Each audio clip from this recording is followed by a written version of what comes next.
ਜਿਸ ਮਾਨੁਖ ਪੈ ਕਰੋ ਬੇਨਤੀ, ਸੋ ਆਪਣੇ ਦੁੱਖ ਭਰਿਆ। ਉਹ ਤਾਂ ਵਿਚਾਰਾ ਆਪ ਆਪਣੇ ਦੁੱਖਾਂ ਦਾ ਮਾਰਿਆ ਹੋਇਆ, ਜਿਹੜਾ ਆਪ ਦੁੱਖਾਂ ਨਾਲ ਭਰਿਆ ਹੋਇਆ ਹੈ, ਭਲਾ ਉਹ ਮੇਰੀ ਫਰਿਆਦ ਸੁਣ ਕੇ ਮੇਰੀ ਦੁੱਖਾਂ ਤੋਂ ਨਿਵਰਤੀ ਕਿਵੇਂ ਕਰਵਾਏਗਾ। ਇਸ ਲਈ ਮਹਾਰਾਜ ਕਹਿੰਦੇ ਹਨ, ਸਿੱਖਾ ਜਦੋਂ ਵੀ ਅਰਦਾਸ ਕਰਨੀ ਹੈ ਆਪਣੇ ਗੁਰੂ ਪਰਮਾਤਮਾ ਦੇ ਚਰਨਾਂ ਵਿੱਚ। ਅਰਦਾਸ ਦੇ ਖਾਲਸਾ ਪੰਥ ਅੰਦਰ ਬੋਲ ਹਨ। ਪੂਰੀ ਅਰਦਾਸ ਸਾਡੀ ਰਹਿਤ ਮਰਿਆਦਾ ਵਿੱਚ ਲਿਖੀ ਹੋਈ ਹੈ, ਪਰ ਇੱਕ ਅਰਦਾਸ ਐਸੀ ਵੀ ਹੁੰਦੀ ਹੈ ਜਿਹਦੇ ਵਿੱਚ ਕੋਈ ਬੋਲ ਨਹੀਂ ਹੁੰਦੇ, ਕੋਈ ਸ਼ਬਦ ਨਹੀਂ, ਕੋਈ ਅਲਫਾਜ਼ ਨਹੀਂ, ਕੋਈ ਵੀ ਪ੍ਰਾਣੀ ਕਿਤੇ ਵੀ ਬੈਠਾ ਹੋਵੇ, ਖੜਾ ਹੋਵੇ, ਲੇਟਿਆ ਹੋਵੇ, ਚੱਲ ਰਿਹਾ ਹੋਵੇ, ਜਾ ਰਿਹਾ ਹੋਵੇ, ਆ ਰਿਹਾ ਹੋਵੇ, ਕਿਤੇ ਵੀ ਕਿਸੇ ਥਾਂ ਤੇ ਵੀ, ਪਾਣੀ ਵਿੱਚ ਹੋਵੇ, ਆਕਾਸ਼ ਦੀਆਂ ਉਡਾਰੀਆਂ ਲਾ ਰਿਹਾ ਹੋਵੇ, ਪਰਮਾਤਮਾ ਦੇ ਗੁਰੂ ਦੇ ਚਰਨਾਂ ਵਿੱਚ ਫਰਿਆਦ ਹਰ ਥਾਂ ਤੇ ਕੀਤੀ ਜਾ ਸਕਦੀ ਹੈ। ਤੇ ਜ਼ਰੂਰੀ ਨਹੀਂ ਕਿ ਸਿੱਖ ਸ਼ਬਦ ਬੋਲੇ। ਮਨ ਦੀ ਤੜਪ, ਮਨ ਦੀ ਵੇਦਨਾ ਗੁਰੂ ਪਰਮਾਤਮਾ ਦੇ ਚਰਨਾਂ ਦੇ ਵਿੱਚ ਰੱਖ ਦੇਣੀ, ਗੁਰੂ ਚਰਨਾਂ ਵਿੱਚ ਫਰਿਆਦ ਕਰ ਦੇਣੀ, ਪੁਕਾਰ ਕਰ ਦੇਣੀ। ਔਰ ਸਤਿਗੁਰੂ ਮਹਾਰਾਜ ਸੱਚੇ ਪਾਤਸ਼ਾਹ ਜੀ ਨੇ ਸਾਨੂੰ ਕੁਝ ਸਮਝਾਈਆਂ ਹਨ ਗੱਲਾਂ ਬਾਣੀ ਦੇ ਵਿੱਚ ਕਿ ਸਿੱਖਾ ਪਰਮਾਤਮਾ ਦੇ ਚਰਨਾਂ ਵਿੱਚ ਅਰਦਾਸ ਕਰਨ ਤੋਂ ਪਹਿਲਾਂ ਇਹ ਦੇਖੀ ਤੇਰੇ ਮਨ ਅੰਦਰ ਵਿਸ਼ਵਾਸ ਹੈ ਕਿ ਗੁਰੂ ਨੂੰ ਆਪਣੇ ਅੰਗ ਸੰਗ ਸਮਝ ਰਿਹਾ ਹੈ, ਤਾਂ ਹੀ ਮਨੁੱਖ ਅਰਦਾਸ ਕਰੇਗਾ ਨਾ। ਜੇ ਕਿਤੇ ਗੁਰੂ ਘਰ ਤੋਂ ਬਾਹਰ ਬੈਠਾ ਹੈ ਤੇ ਉੱਥੇ ਵੀ ਸਤਿਗੁਰੂ ਮਹਾਰਾਜ ਜੀ ਤੇ ਪੂਰਨ ਵਿਸ਼ਵਾਸ, ਭਰੋਸਾ ਹੋਵੇ ਕਿ ਮੇਰਾ ਸਤਿਗੁਰੂ ਮੇਰੇ ਅੰਗ ਸੰਗ ਹੈ, ਤਾਂ ਹੀ ਅਰਦਾਸ ਪ੍ਰਵਾਨ ਹੋਏਗੀ। ਇੰਨਾ ਕੁ ਭਰੋਸਾ, ਇਤਿਹਾਸ ਦੀ ਇੱਕ ਘਟਨਾ, ਕਿਉਂਕਿ ਬਹੁਤੀ ਲੰਬੇਰੀ ਨਹੀਂ, ਸੰਖੇਪ ਜੀ ਕਰਕੇ ਆਪ ਜੀ ਨਾਲ ਸਾਂਝੀ ਕਰਾਂਗਾ। ਗੁਰੂ ਅਮਰਦਾਸ ਪਾਤਸ਼ਾਹ ਜੀ ਜਦੋਂ ਜੋਤੀ ਜੋਤ ਸਮਾਉਣ ਲੱਗੇ, ਸਤਿਗੁਰੂ ਮਹਾਰਾਜ ਜੀ ਨੇ ਸੁਨੇਹੇ ਭੇਜ ਕੇ ਸੰਗਤਾਂ ਨੂੰ ਪਹਿਲਾਂ ਹੀ ਆਪਣੇ ਕੋਲ ਬੁਲਾ ਲਿਆ। ਪਰਿਵਾਰ ਦੇ ਜੀਆਂ ਨੂੰ, ਰਿਸ਼ਤੇਦਾਰਾਂ ਨੂੰ, ਗੁਰਸਿੱਖਾਂ ਨੂੰ, ਸਾਰਿਆਂ ਨੂੰ ਕੋਲ ਬੁਲਾ ਲਿਆ। ਔਰ ਇਹ ਗੱਲਾਂ ਸਾਰੀਆਂ ਗੁਰੂ ਗ੍ਰੰਥ ਸਾਹਿਬ ਜੀ ਦੀ ਬਾਣੀ ਵਿੱਚ ਦਰਜ ਹਨ। ਜੇ ਕਿਸੇ ਨੇ ਪੜ੍ਹਨੀਆਂ ਹੋਣ ਤੇ ਆਨੰਦ ਸਾਹਿਬ ਤੋਂ ਅਗਲੀ ਬਾਣੀ ਹੈ ਬਾਬਾ ਸੁੰਦਰ ਜੀ ਦੀ ਬਾਣੀ, ਰਾਮਕਲੀ ਸੱਦ। ਸੱਦ ਦਾ ਭਾਵ ਗੁਰੂ ਅਮਰਦਾਸ ਪਾਤਸ਼ਾਹ ਜੀ ਨੂੰ ਅਕਾਲ ਪੁਰਖ ਦੇ ਦਰ ਤੋਂ ਆਇਆ ਹੋਇਆ ਸੱਦਾ। ਉਸ ਬਾਣੀ ਵਿੱਚ ਇਹ ਸਾਰਾ ਇਤਿਹਾਸ ਵਰਣਨ ਕੀਤਾ ਗਿਆ ਹੈ। ਗੁਰੂ ਅਮਰਦਾਸ ਮਹਾਰਾਜ ਜੀ ਨੇ ਜਦੋਂ ਸਭ ਨੂੰ ਕੋਲ ਬੁਲਾ ਲਿਆ, ਦੀਵਾਨ ਸਜਾਇਆ ਗਿਆ। ਸਜੇ ਦੀਵਾਨ ਦੇ ਵਿੱਚ ਗੁਰੂ ਰਾਮਦਾਸ ਮਹਾਰਾਜ ਜੀ ਨੂੰ, ਭਾਈ ਰਾਮਦਾਸ ਜਿਹੜੇ ਸੇਵਕ ਹਨ, ਜਿਨ੍ਹਾਂ ਦਾ ਛੋਟਾ ਨਿਕਨੇਮ ਹੈ ਭਾਈ ਜੇਠਾ ਜੀ, ਗੁਰੂ ਅਮਰਦਾਸ ਮਹਾਰਾਜ ਜੀ ਇਹਦੇ ਤੋਂ ਪਹਿਲਾਂ ਥੜਿਆਂ ਵਾਲੀ ਪਰਖ ਲੈ ਚੁੱਕੇ ਹਨ। ਭਾਈ ਜੇਠਾ ਜੀ ਨੂੰ, ਸ਼੍ਰੀ ਰਾਮਦਾਸ ਜੀ ਨੂੰ ਗੁਰਗੱਦੀ ਤੇ ਬਿਠਾ ਕੇ ਗੁਰੂ ਅਮਰਦਾਸ ਪਾਤਸ਼ਾਹ ਜੀ ਨੇ ਜੋ ਸਿੱਖ ਧਰਮ ਦੀ ਮਰਿਆਦਾ ਗੁਰੂ ਨਾਨਕ ਦੇਵ ਮਹਾਰਾਜ ਜੀ ਨੇ ਚਲਾਈ, ਜਿਵੇਂ ਗੁਰੂ ਨਾਨਕ ਦੇਵ ਮਹਾਰਾਜ ਜੀ ਨੇ ਭਾਈ ਲਹਿਣਾ ਜੀ ਨੂੰ ਗੁਰੂ ਅੰਗਦ ਦੇਵ ਬਣਾ ਕੇ ਉਹਨਾਂ ਦੇ ਚਰਨਾਂ ਵਿੱਚ ਮੱਥਾ ਟੇਕਿਆ। ਬਾਣੀ ਵਿੱਚ ਵੀ ਜ਼ਿਕਰ ਹੈ, ਗੁਰ ਚੇਲੇ ਰਹਿਰਾਸ ਕੀ, ਨਾਨਕ ਸਲਾਮਤ ਥੀਮਦੈ, ਸਹਿ ਟਿੱਕਾ ਦਿੱਤੋਸ ਜੀਵਦੈ। ਇਸੇ ਤਰ੍ਹਾਂ ਗੁਰੂ ਅਮਰਦਾਸ ਮਹਾਰਾਜ ਜੀ ਨੇ ਆਪ ਗੁਰੂ ਰਾਮਦਾਸ ਪਾਤਸ਼ਾਹ ਜੀ ਦੇ ਚਰਨਾਂ ਵਿੱਚ ਮੱਥਾ ਟੇਕਿਆ। ਗੁਰੂ ਰਾਮਦਾਸ ਮਹਾਰਾਜ ਜੀ ਬਹੁਤ ਵੈਰਾਗ ਦੇ ਵਿੱਚ ਭਿੱਜੇ ਹੋਏ। ਭਿੱਜਣ ਵੀ ਕਿਉਂ ਨਾ, ਜਿਹੜੇ ਗੁਰੂ ਅਮਰਦਾਸ ਮਹਾਰਾਜ ਜੀ ਨੇ ਇੰਨੀਆਂ ਰਹਿਮਤਾਂ ਕੀਤੀਆਂ, ਉਹ ਸਤਿਗੁਰੂ ਆਪ ਚਰਨਾਂ ਦੇ ਵਿੱਚ ਝੁਕ ਗਏ। ਤੇ ਗੁਰੂ ਅਮਰਦਾਸ ਮਹਾਰਾਜ ਜੀ ਨੇ ਫਿਰ ਖੜੇ ਹੋ ਕੇ ਦੀਵਾਨ ਦੇ ਵਿੱਚੋਂ ਆਵਾਜ਼ ਦਿੱਤੀ ਆਪਣੇ ਵੱਡੇ ਪੁੱਤਰ ਨੂੰ। ਬਾਬਾ ਮੋਹਨ ਜੀ ਨੂੰ ਕਿਹਾ, ਪੁੱਤਰ ਆ। ਗੁਰੂ ਰਾਮਦਾਸ ਮਹਾਰਾਜ ਜੀ ਦੇ ਚਰਨਾਂ ਦੇ ਵਿੱਚ ਮੱਥਾ ਟੇਕ। ਬਾਬਾ ਮੋਹਨ ਇਹ ਕਹਿੰਦਾ ਹੈ ਕਿ ਗੁਰਗੱਦੀ ਜਿਹੜੀ ਹੈ ਨਾ ਪਿਤਾ ਜੀ, ਤੁਹਾਡੀ ਗੱਦੀ ਤੇ ਹੱਕ ਮੇਰਾ ਬਣਦਾ ਹੈ, ਤੇ ਮੈਂ ਨਹੀਂ ਮੱਥਾ ਟੇਕਣਾ ਗੁਰੂ ਰਾਮਦਾਸ ਮਹਾਰਾਜ ਜੀ ਨੂੰ।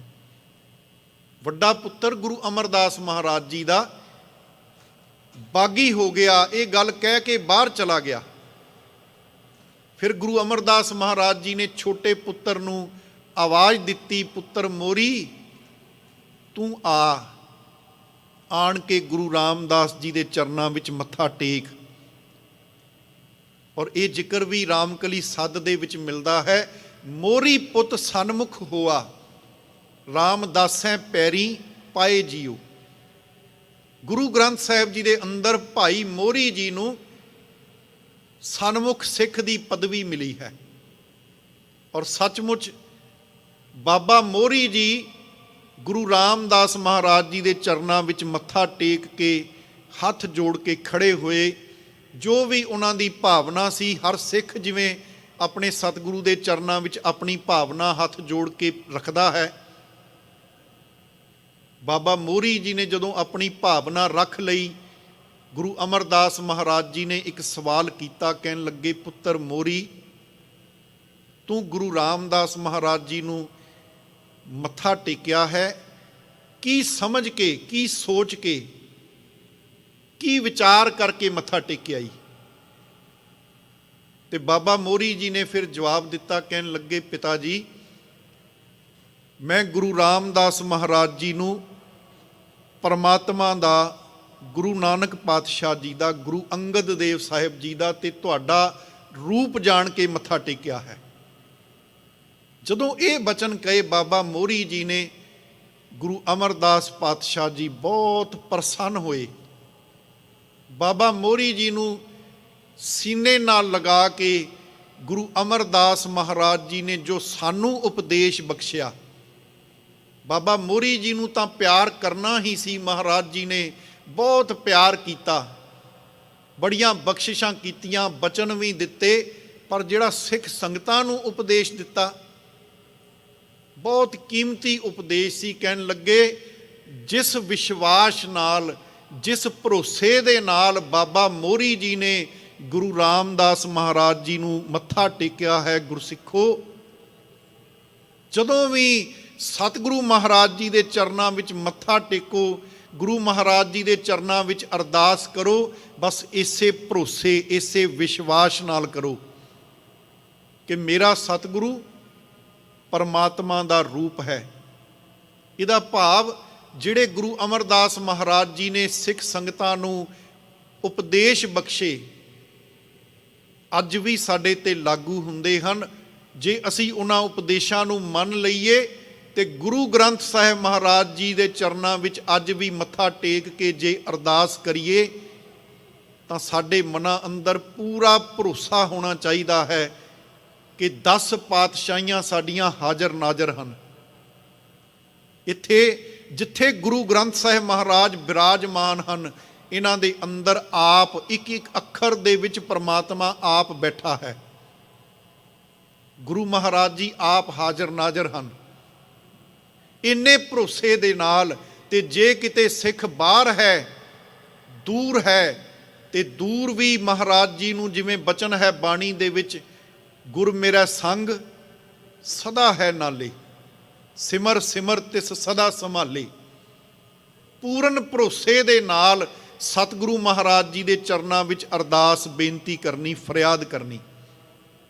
ਔਰ ਧਿਆਨ ਦੇਣਾ, ਜਿੱਥੇ ਜਿੱਥੇ ਵੀ ਕਿਸੇ ਨੇ ਗੁਰੂ ਚਰਨਾਂ ਦੇ ਵਿੱਚ ਅਰਦਾਸ ਕੀਤੀ, ਗੁਰੂ ਮਹਾਰਾਜ ਜੀ ਦੇ ਭਰੋਸੇ, ਇਤਿਹਾਸ ਪੜ੍ਹ ਕੇ ਦੇਖੀਏ, ਬੇਬੇ ਨਾਨਕੀ ਜੀ ਨੇ ਆਪਣੇ ਵੀਰ ਦੇ ਕੋਲ ਆਪ ਕਦੀ ਅਰਦਾਸ ਨਹੀਂ ਕੀਤੀ, ਭਾਵ ਕਿ ਕੁਝ ਦੁਨਿਆਵੀ ਪਦਾਰਥ ਕਦੀ ਮੰਗੇ ਨਹੀਂ। ਇੱਥੇ ਅਰਦਾਸ ਕਹਿਣ ਤੋਂ ਭਾਵ ਇਹ ਹੈ, ਅਰਦਾਸ ਤਾਂ ਬੇਬੇ ਜੀ ਰੋਜ਼ ਕਰਦੇ ਹਨ, ਸਵੇਰੇ ਸ਼ਾਮ ਦੁਪਹਿਰ ਦਿਨ ਵੇਲੇ, ਹਰ ਵੇਲੇ ਕਰਦੇ ਹਨ, ਪਰ ਕਦੀ ਵੀ ਉਹਨਾਂ ਨੇ ਦੁਨਿਆਵੀ ਦਾਤ ਨਹੀਂ ਮੰਗੀ। ਬੇਬੇ ਨਾਨਕੀ ਜੀ ਦੇ ਘਰ ਕੋਈ ਧੀ ਪੁੱਤਰ ਨਹੀਂ, ਉਹਨਾਂ ਨੇ ਨਹੀਂ ਕਿਹਾ ਕਦੀ ਗੁਰੂ ਨਾਨਕ ਸਾਹਿਬ ਤੁਸੀਂ ਪਰਮਾਤਮਾ ਦਾ ਰੂਪ ਹੋ ਤੇ ਮੈਨੂੰ ਕੋਈ ਔਲਾਦ ਦੀ ਦਾਤ ਦੇ ਦਿਓ, ਬਖਸ਼ਿਸ਼ ਕਰ ਦਿਓ। ਨਹੀਂ, ਬੇਬੇ ਨਾਨਕੀ ਜੀ ਅਸਲ ਵਿੱਚ ਆਪਣੀ ਉਸ ਮੰਜ਼ਿਲ ਤੇ ਪਹੁੰਚੇ ਹੋਏ ਹਨ ਜਿੱਥੇ ਗੁਰੂ ਚਰਨਾਂ ਵਿੱਚ ਅਭੇਦਤਾ ਹੈ। ਇੰਨੀ ਉੱਚੀ ਅਵਸਥਾ ਹੈ ਜਿੱਥੇ ਕੋਈ ਫਲ ਮੰਗਣ ਦੀ ਇੱਛਾ ਨਹੀਂ ਰਹਿ ਜਾਂਦੀ। ਇਹ ਨਹੀਂ ਕਿ ਅਸੀਂ ਸਾਰੇ ਹੀ ਬੇਬੇ ਨਾਨਕੀ ਜੀ ਦੀ ਅਵਸਥਾ ਵਿੱਚ ਅੱਜ ਹੀ ਪਹੁੰਚ ਜਾਈਏ, ਐਸਾ ਹੋਣਾ ਸੰਭਵ ਨਹੀਂ। ਮੈਂ ਇਹ ਅਰਜ਼ ਕਰਾਂ ਕਿ ਬੇਬੇ ਨਾਨਕੀ ਜੀ ਨੇ ਕਦੀ ਵੀ ਗੁਰੂ ਨਾਨਕ ਪਾਤਸ਼ਾਹ ਜੀ ਕੋਲੋਂ ਕਦੀ ਦੁਨਿਆਵੀ ਦਾਤ ਨਹੀਂ ਮੰਗੀ। ਹਾਂ, ਇੱਕ ਵਾਰ ਉਦੋਂ ਅਰਦਾਸ ਬੇਬੇ ਨਾਨਕੀ ਜੀ ਨੇ ਕੀਤੀ ਜਿਹੜੀ ਅਰਦਾਸ ਦਾ ਜ਼ਿਕਰ ਇਤਿਹਾਸਕਾਰਾਂ ਨੇ ਕੀਤਾ। ਕਹਿਣ ਲੱਗੇ ਆਖਰੀ ਸਮਾਂ ਜਦੋਂ ਨੇੜੇ ਆਇਆ ਨਾ, ਬੇਬੇ ਨਾਨਕੀ ਜੀ ਨੂੰ ਹੁਣ ਪਤਾ ਲੱਗ ਗਿਆ ਕਿ ਮੈਂ ਜਗਤ ਤੋਂ ਜਾਣਾ ਹੈ, ਕੂਚ ਕਰਨਾ ਹੈ। ਉਦੋਂ ਜਾ ਕੇ ਬੇਬੇ ਨਾਨਕੀ ਜੀ ਨੇ ਅਰਦਾਸ ਕੀਤੀ ਔਰ ਗੁਰੂ ਮਹਾਰਾਜ ਜੀ ਦੇ ਚਰਨਾਂ ਵਿੱਚ ਮੰਗਿਆ ਕੀ? ਕਹਿਣ ਲੱਗੇ ਮੇਰੇ ਗੁਰੂ ਨਾਨਕ ਪਾਤਸ਼ਾਹ ਕਿਰਪਾ ਕਰੀ, ਆਖਰੀ ਵੇਲੇ ਜ਼ਰੂਰ ਆਣ ਕੇ ਮੇਰੇ ਸਿਰ ਤੇ ਹੱਥ ਰੱਖ ਦੇਈ, ਮੇਰੇ ਤੇ ਕਿਰਪਾ ਕਰਕੇ ਮੈਨੂੰ ਆਪ ਆਪਣੇ ਹੱਥੀਂ ਤੋਰ ਦੇਈ। ਬਸ ਅਖੀਰਲੇ ਵੇਲੇ ਇਹ ਮੰਗ ਮੰਗੀ ਤੇ ਸਤਿਗੁਰੂ ਗੁਰੂ ਨਾਨਕ ਦੇਵ ਮਹਾਰਾਜ ਜੀ ਤਾਂ ਕੋਈ ਰਿਸ਼ਤਾ ਨਾ ਵੀ ਹੋਵੇ ਤਾਂ ਵੀ ਫਰਿਆਦ ਸੁਣਦੇ ਹਨ, ਤੇ ਬੇਬੇ ਨਾਨਕੀ ਜੀ ਨਾਲ ਤਾਂ ਰਿਸ਼ਤਾ ਹੀ ਬੜਾ ਗੂੜਾ ਹੈ, ਸਕੇ ਭੈਣ ਭਰਾ ਵਾਲਾ ਰਿਸ਼ਤਾ। ਗੁਰੂ ਨਾਨਕ ਦੇਵ ਮਹਾਰਾਜ ਜੀ ਨੇ ਬੇਬੇ ਨਾਨਕੀ ਜੀ ਦੀ ਫਰਿਆਦ ਸੁਣੀ ਔਰ ਆਪ ਆਣ ਕੇ ਹੱਥੀਂ ਤੋਰਿਆ। ਕਿਤੇ ਸ਼੍ਰੀ ਰਾਏ ਬੁਲਾਰ ਜੀ ਦਾ ਇਤਿਹਾਸ ਪੜ੍ਹ ਲਈਏ, ਉਹਨਾਂ ਨੇ ਵੀ ਆਖਰੀ ਸਮੇਂ ਗੁਰੂ ਨਾਨਕ ਦੇਵ ਮਹਾਰਾਜ ਜੀ ਦੇ ਚਰਨਾਂ ਵਿੱਚ ਅਰਦਾਸ ਕੀਤੀ। ਗੁਰੂ ਮਹਾਰਾਜ ਜੀ ਅਰਦਾਸ ਫਰਿਆਦ ਸੁਣ ਕੇ ਜਦੋਂ ਰਾਏ ਬੁਲਾਰ ਜੀ ਦੇ ਮਹੱਲਾਂ ਵਿੱਚ ਆਏ ਤੇ ਰਾਏ ਬੁਲਾਰ ਜੀ ਨੂੰ ਨੌਕਰ ਨੇ ਆ ਕੇ ਦੱਸਿਆ ਕਿ ਗੁਰੂ ਨਾਨਕ ਮਹਾਰਾਜ ਆ ਗਏ ਹਨ। ਰਾਏ ਜੀ, ਜਿਨ੍ਹਾਂ ਦੀ ਤੁਸੀਂ ਇੰਤਜ਼ਾਰ ਕਰ ਰਹੇ ਸੀ ਉਹ ਆਣ ਪਹੁੰਚੇ ਹਨ। ਤੇ ਜਦੋਂ ਹੀ ਖਬਰ ਸੁਣੀ, ਰਾਏ ਬੁਲਾਰ ਜੀ ਦੀਆਂ ਅੱਖਾਂ ਦੇ ਵਿੱਚੋਂ ਵੈਰਾਗ ਦੇ ਹੰਝੂ ਵਗ ਪਏ। ਬਾਬਾ ਨਾਨਕ ਜੀ ਨੇ ਆ ਕੇ ਪੁੱਛਿਆ ਕਿ ਰਾਏ ਜੀ, ਤੁਸੀਂ ਮੈਨੂੰ ਯਾਦ ਕੀਤਾ, ਤੁਸੀਂ ਅਰਦਾਸ ਕੀਤੀ ਤੇ ਅਸੀਂ ਤੁਹਾਡੇ ਕੋਲ ਹਾਜ਼ਰ ਹੋਏ ਹਾਂ, ਫਿਰ ਅੱਖਾਂ ਦੇ ਵਿੱਚ ਅਥਰੂ ਕਾਹਦੇ? ਉੱਥੇ ਸ਼੍ਰੀ ਰਾਏ ਬੁਲਾਰ ਜੀ ਨੇ ਕਿਹਾ ਸੀ, ਬਾਬਾ ਜੀ ਇਹ ਅਥਰੂ ਵੈਰਾਗ ਦੇ ਵੀ ਹਨ ਤੇ ਖੁਸ਼ੀ ਦੇ ਵੀ। ਇੱਥੇ ਇਹ ਜ਼ਰੂਰ ਚੇਤੇ ਰੱਖਿਓ, ਜਦੋਂ ਕੋਈ ਪ੍ਰਾਣੀ ਗੁਰੂ ਚਰਨਾਂ ਨਾਲ ਪਿਆਰ ਕਰਦਾ ਕਰਦਾ ਵੈਰਾਗ ਵਿੱਚ ਆ ਜਾਂਦਾ ਹੈ, ਉਹਦੀਆਂ ਅੱਖਾਂ ਵਿੱਚੋਂ ਨਿਕਲਣ ਵਾਲੇ ਹੰਝੂ ਜਿਹੜੇ ਹਨ ਇਹ ਆਨੰਦ ਦਾ ਪ੍ਰਤੀਕ ਹਨ, ਕੋਈ ਦੁੱਖ ਦਾ ਪ੍ਰਤੀਕ ਨਹੀਂ। ਆਨੰਦ ਜਿਹੜਾ ਹੈ ਨਾ, ਆਨੰਦ ਦੇ ਵਿੱਚ ਖੇੜਾ ਵੀ ਹੈ, ਖੁਸ਼ੀ ਵੀ ਹੈ, ਆਨੰਦ ਦੇ ਵਿੱਚ ਹਾਸਾ ਵੀ ਹੈ ਤੇ ਆਨੰਦ ਦੇ ਵਿੱਚ ਰੋਣਾ ਤੇ ਵੈਰਾਗ ਵੀ ਹੈ। ਇੱਕ ਆਨੰਦ ਦੀ ਅਵਸਥਾ ਐਸੀ ਹੈ, ਵੈਰਾਗੀ ਬੰਦਾ ਜੇ ਰੋ ਵੀ ਰਿਹਾ ਹੈ ਤੇ ਦੁੱਖਾਂ ਕਰਕੇ ਨਹੀਂ, ਉਹਦੇ ਰੋਣੇ ਦੇ ਵਿੱਚ ਵੀ ਉਹਦੇ ਹਿਰਦੇ ਵਿੱਚ ਕੋਈ ਆਨੰਦ ਹੁੰਦਾ ਹੈ, ਕੋਈ ਰਸ ਹੁੰਦਾ ਹੈ। ਉਹ ਪ੍ਰੇਮ ਰਸ ਹੁੰਦਾ ਹੈ ਜਿਹੜਾ ਸਤਿਗੁਰੂ ਮਹਾਰਾਜ ਜੀ ਨੇ ਬਖਸ਼ਿਆ ਹੈ। ਔਰ ਸ਼੍ਰੀ ਰਾਏ ਬੁਲਾਰ ਜੀ ਦੇ ਹਿਰਦੇ ਅੰਦਰ ਐਸਾ ਹੀ ਵੈਰਾਗ ਤੇ ਆਨੰਦ।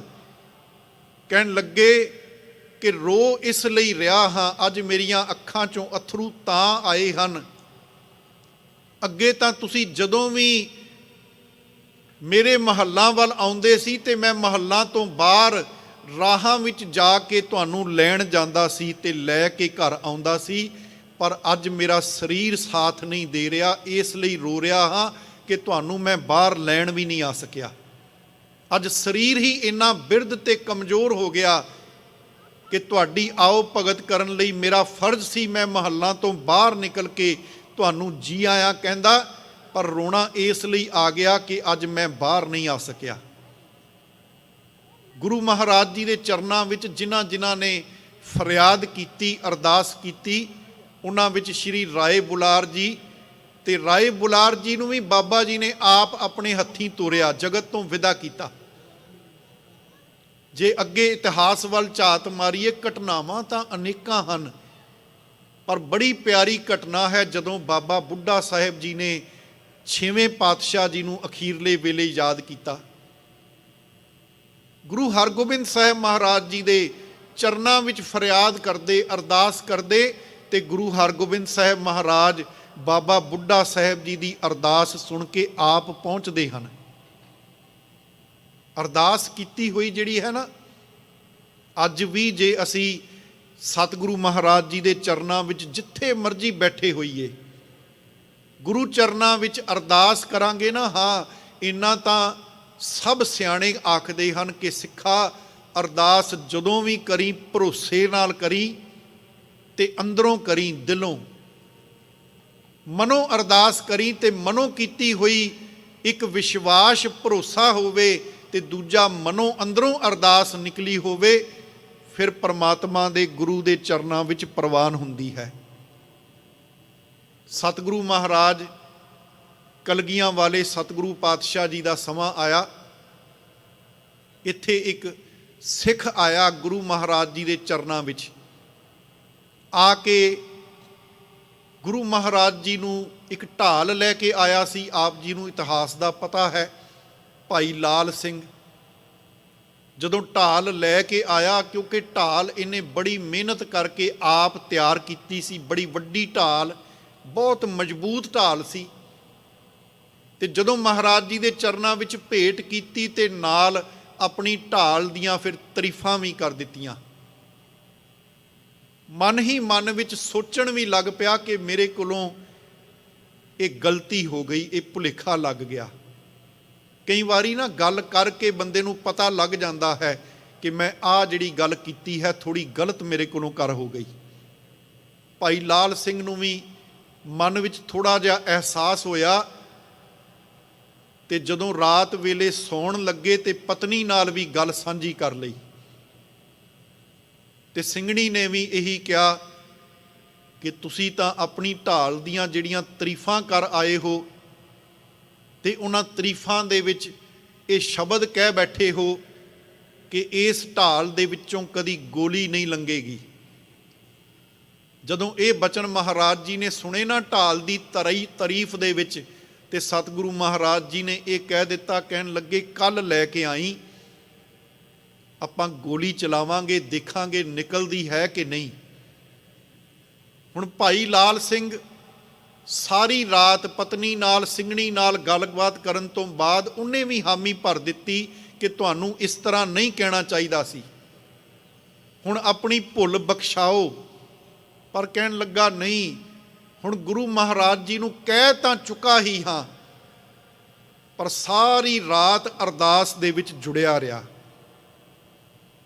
ਗੁਰੂ ਨਾਨਕ ਦੇਵ ਮਹਾਰਾਜ ਜੀ ਨੂੰ, ਗੁਰੂ ਤੇਗ ਬਹਾਦਰ ਸਾਹਿਬ ਪਾਤਸ਼ਾਹ ਜੀ ਤੱਕ ਸਾਰੇ ਗੁਰੂ ਸਾਹਿਬ ਜੀ ਦਾ ਨਾਮ ਲੈ ਲੈ ਕੇ ਇਹ ਪੁਕਾਰ ਤੇ ਫਰਿਆਦ ਕਰੀ ਜਾ ਰਿਹਾ ਹੈ, ਤਰਲੇ ਕਰੀ ਜਾ ਰਿਹਾ ਹੈ, ਮਹਾਰਾਜ ਮੇਰੇ ਕੋਲੋਂ ਭੁੱਲ ਹੋ ਗਈ, ਤੇ ਅੱਜ ਤੁਸਾਂ ਨੇ ਹੀ 10ਵੇਂ ਜਾਮੇ ਵਿੱਚ ਮੇਰੀ ਇਸ ਢਾਲ ਦੀ ਪਰਖ ਕਰਨੀ ਹੈ। ਜਦੋਂ ਸਮਾਂ ਆਇਆ ਨਾ ਪਰਖ ਕਰਨ ਦਾ, ਗੁਰੂ ਗੋਬਿੰਦ ਸਿੰਘ ਮਹਾਰਾਜ ਜੀ ਨੇ ਬੰਦੂਕ ਤਾਣ ਲਈ, ਆਪ ਆਪਣੇ ਹੱਥਾਂ ਵਿੱਚ ਪਕੜ ਲਈ, ਤੇ ਸਾਹਮਣੇ ਭਾਈ ਲਾਲ ਸਿੰਘ ਢਾਲ ਫੜ ਕੇ ਖੜਾ, ਪਰ ਉਹਦੇ ਅੰਦਰ ਬਾਹਰ ਕੋਈ ਸ਼ਬਦ ਨਹੀਂ, ਕਿਸੇ ਨੂੰ ਨਹੀਂ ਪਤਾ।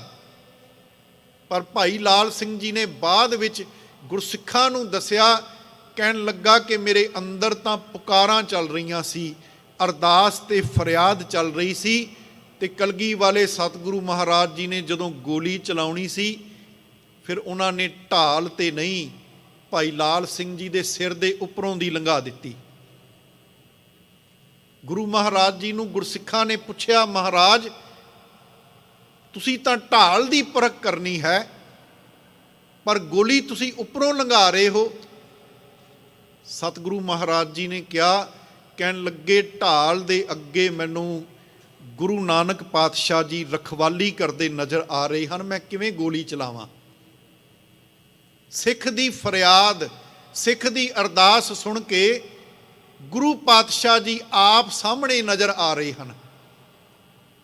ਔਰ ਸੱਚਮੁੱਚ ਸਤਿਗੁਰੂ ਮਹਾਰਾਜ ਆਪਣੇ ਸਿੱਖਾਂ ਦੀ ਅਰਦਾਸ ਸੁਣ ਕੇ ਕਿਤੇ ਸਾਡੇ ਤੋਂ ਦੂਰ ਨਹੀਂ। ਸਮਾਂ ਸਮਾਪਤੀ ਵੱਲ ਵੱਧ ਰਿਹਾ ਹੈ। ਹਾਂ, ਇੱਕ ਘਟਨਾ 10ਵੇਂ ਪਾਤਸ਼ਾਹ ਜੀ ਦੇ ਵੇਲੇ ਦੀ ਹੋਰ। ਉਹ ਸਮਾਂ ਜਦੋਂ ਭਾਈ ਮਹਾ ਸਿੰਘ ਨੇ ਡਿੱਗੇ ਹੋਏ ਨੇ, ਜ਼ਖਮੀ ਪਏ ਹੋਏ ਨੇ, ਫਰਿਆਦ ਕੀਤੀ, ਅਰਦਾਸ ਕੀਤੀ। ਹੁਣ ਧਰਤੀ ਤੇ ਜ਼ਖਮੀ ਹੋ ਕੇ ਡਿੱਗਾ ਹੋਇਆ ਭਾਈ ਮਹਾ ਸਿੰਘ ਮੌਤ ਲੈਣ ਲਈ ਆ ਗਈ। ਮੌਤ ਸਿਰ ਤੇ ਖੜੀ ਤੇ ਅਰਦਾਸ ਕੀਤੀ ਗੁਰੂ ਗੋਬਿੰਦ ਸਿੰਘ ਮਹਾਰਾਜ ਜੀ ਦੇ ਚਰਨਾਂ ਵਿੱਚ, ਸਤਿਗੁਰੂ ਕਿਰਪਾ ਕਰੋ, ਮੈਨੂੰ ਆਪਣੇ ਦਰਸ਼ਨ ਦੇ ਕੇ ਮੇਰਾ ਉਹ ਵਿਦਾਵਾ ਤਾਂ ਪਾੜ ਜਾਓ। ਇੱਕ ਪਾਸੇ ਮੌਤ ਸਾਹਮਣੇ ਖੜੀ, ਸਿੱਖ ਦੀ ਅਰਦਾਸ ਦੇ ਸਾਹਮਣੇ ਮੌਤ ਨੂੰ ਵੀ ਰੁਕਣਾ ਪੈ ਗਿਆ। ਔਰ ਕਲਗੀਆਂ ਵਾਲੇ ਸਤਿਗੁਰੂ ਮਹਾਰਾਜ ਜੀ ਨੇ ਜਦੋਂ ਸਿੱਖ ਦੀ ਸੇਵਕ ਦੇ ਮਨ ਦੀ ਹੂਕ, ਅੰਦਰ ਦੀ ਵੇਦਨਾ ਸੁਣੀ ਅਰਦਾਸ ਦੁਆਰਾ, ਤੇ ਇਤਿਹਾਸ ਗਵਾਹ ਹੈ। ਅੱਜ ਵੀ ਕੋਈ ਮੁਕਤਸਰ ਸਾਹਿਬ ਜਾ ਕੇ ਦਰਸ਼ਨ ਕਰੇ ਉਸ ਅਸਥਾਨ ਦੇ ਜਿੱਥੇ ਗੁਰੂ ਮਹਾਰਾਜ ਜੀ ਨੇ ਫਰਿਆਦ ਸੁਣੀ, ਟਿੱਬੀ ਤੋਂ ਥੱਲੇ ਉਤਰੇ। ਉਹ ਟਿੱਬੀ ਜਿੱਥੇ ਬੈਠ ਕੇ ਮਹਾਰਾਜ ਜੀ ਦੁਸ਼ਮਣਾਂ ਤੇ ਤੀਰ ਚਲਾ ਰਹੇ ਸਨ, ਟਿੱਬੀ ਤੋਂ ਜਦੋਂ ਥੱਲੇ ਉਤਰੇ ਨਾ ਪਹਾੜੀ ਤੋਂ, ਤੇ ਥੱਲੇ ਉਤਰ ਕੇ ਜਦੋਂ ਜਿੱਥੇ ਘੋੜਾ ਖੜਾ ਸੀ, ਘੋੜੇ ਦੇ ਉੱਪਰ ਸਵਾਰ ਹੋਣ ਲੱਗੇ, ਘੋੜੇ ਦੀ ਰਕਾਬ ਜਿਹੜੀ ਸੀ ਮਹਾਰਾਜ ਜੀ ਦੇ ਚਰਨ ਰੱਖਦਿਆਂ ਸਾਰ ਟੁੱਟ ਗਈ। ਜਿਸ ਥਾਂ ਤੇ ਰਕਾਬ ਟੁੱਟੀ, ਅੱਜ ਵੀ ਉੱਥੇ ਗੁਰਦੁਆਰਾ ਰਕਾਬਸਰ ਸਾਹਿਬ ਮੌਜੂਦ ਹੈ। ਇਸੇ ਗੱਲ ਦੀ ਗਵਾਹੀ ਭਰ ਰਿਹਾ ਹੈ। ਸਿੱਖ ਅਰਦਾਸ ਕਰਦਾ ਹੈ ਤੜਫਦਾ ਹੋਇਆ, ਤੇ ਸਤਿਗੁਰੂ ਮਹਾਰਾਜ ਜੀ ਨੂੰ ਅਰਦਾਸ ਸੁਣ ਕੇ ਇੰਨੀ ਕਾਹਲੀ, ਜਦੋਂ ਰਕਾਬ ਟੁੱਟ ਗਈ, ਬਿਨ ਰਕਾਬੇ ਘੋੜੇ ਤੇ ਸਤਿਗੁਰੂ ਮਹਾਰਾਜ ਜੀ ਛੜੱਪਾ ਮਾਰ ਕੇ ਚੜ੍ਹੇ ਤੇ ਛੇਤੀ ਨਾਲ ਮੈਦਾਨੇ ਜੰਗ ਵਿੱਚ ਪਹੁੰਚੇ। ਆ ਮੇਰਾ 10 ਹਜ਼ਾਰੀ, 20 ਹਜ਼ਾਰੀ, 5 ਹਜ਼ਾਰੀ, ਜੰਮੂ ਦਾ ਬਾਦਸ਼ਾਹ, ਮੁਲਤਾਨ ਦਾ ਰਾਜਾ, ਇਸ ਤਰ੍ਹਾਂ ਕਹਿੰਦਿਆਂ ਕਹਿੰਦਿਆਂ ਭਾਈ ਮਹਾ ਸਿੰਘ ਜੀ ਦੇ ਕੋਲ ਪਹੁੰਚ ਗਏ। ਇਤਿਹਾਸ ਅਸੀਂ ਸਾਰੇ ਜਾਣਦੇ ਹਾਂ ਗੁਰੂ ਪਿਆਰਿਓ। ਸਤਿਗੁਰੂ ਮਹਾਰਾਜ ਆਪਣੇ ਸੇਵਕ ਦੀ ਅਰਦਾਸ ਸੁਣ ਕੇ ਇੰਨੀ ਛੇਤੀ ਨਾਲ ਬੌੜੀ ਕਰਦੇ ਹਨ। ਸਿੱਖ ਦੇ ਕੋਲ ਪਹੁੰਚ ਕੇ ਗੁਰੂ ਮਹਾਰਾਜ ਜੀ ਨੇ ਸੇਵਕ ਦੀ ਮੰਗ ਸੁਣੀ ਔਰ ਉਹਦਾ ਵਿਦਾਵਾ ਪਾੜ ਦਿੱਤਾ। ਧੰਨ ਹਨ ਐਸੇ ਸਤਿਗੁਰੂ ਮਹਾਰਾਜ ਜਿਹੜੇ ਸਿੱਖ ਦੀ ਸੇਵਕ ਦੀ ਅਰਦਾਸ ਫਰਿਆਦ ਸੁਣਦੇ ਹਨ। ਔਰ ਪਿਆਰਿਓ, ਗੁਰੂ ਮਹਾਰਾਜ ਜੀ ਦੇ ਚਰਨਾਂ ਵਿੱਚ ਜਦੋਂ ਜਦੋਂ ਵੀ ਜਿਹੜੇ ਸਿੱਖ ਸੇਵਕ ਨੇ ਅੰਦਰੋਂ ਅਰਦਾਸ ਕੀਤੀ, ਭਰੋਸੇ ਤੇ ਵਿਸ਼ਵਾਸ ਨਾਲ, ਸਤਿਗੁਰੂ ਮਹਾਰਾਜ ਜੀ ਪੂਰੀਆਂ ਕਰਨ ਵਾਲੇ ਹਨ। ਅੱਜ ਵੀ ਸਾਡੀਆਂ ਅਰਦਾਸਾਂ, ਸਾਡੀਆਂ ਫਰਿਆਦਾਂ, ਸਾਡੀਆਂ ਮਿੰਨਤਾਂ ਤਰਲੇ ਪ੍ਰਵਾਨ ਕਰਦੇ ਹਨ ਜੇ ਅੰਦਰੋਂ ਨਿਕਲਣ। ਆਓ ਗੁਰੂ ਮਹਾਰਾਜ ਜੀ ਦੇ ਚਰਨਾਂ ਵਿੱਚ ਇਹ ਅਰਦਾਸ, ਇਹ ਫਰਿਆਦ ਕਰੀਏ ਤੇ ਅੰਦਰੋਂ ਕਰੀਏ, ਜੁੜ ਕੇ ਕਰੀਏ ਕਿ ਐ ਦਾਤਾ ਕਿਰਪਾ ਕਰ, ਆਪਣੇ ਦਰੋਂ ਕਰੋ ਮੈਨੂੰ ਨਾਮ ਦੀ ਦਾਤ, ਆਪਣੀ ਯਾਦ ਆਪਣਾ ਸਿਮਰਨ ਬਖਸ਼ ਦੇ। ਕਰੋ ਕਿਰਪਾ, ਸਤਿਗੁਰੂ ਮਹਾਰਾਜ ਜੀ ਦੇ ਚਰਨਾਂ ਵਿੱਚ ਮਿਲ ਕੇ ਸਾਰੇ ਜੁੜ ਕੇ ਇਹ ਫਰਿਆਦ, ਇਹ ਅਰਦਾਸ ਕਰੀਏ। ਤੁਮ ਕਰੋ ਦਇਆ ਮੇਰੇ ਸਾਈਂ, ਤੁਮ ਕਰੋ ਦਇਆ ਮੇਰੇ ਸਾਈਂ, ਤੁਮ ਕਰੋ ਦਇਆ।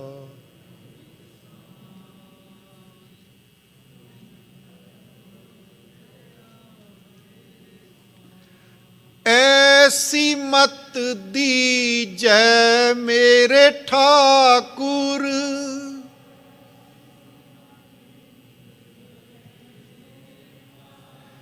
सदा सदा तुद ध्याई।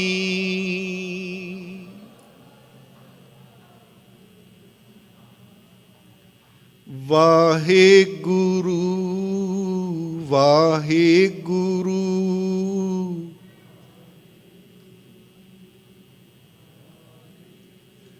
ਵਾਹਿਗੁਰੂ ਵਾਹਿਗੁਰੂ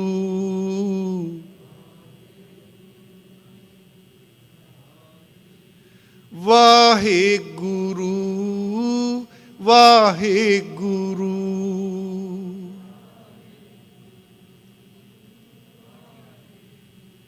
ਵਾਹਿਗੁਰੂ ਵਾਹਿਗੁਰੂ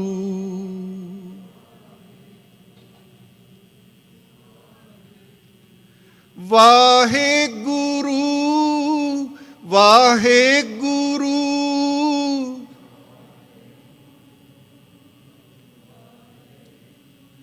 ਵਾਹਿਗੁਰੂ ਵਾਹਿਗੁਰੂ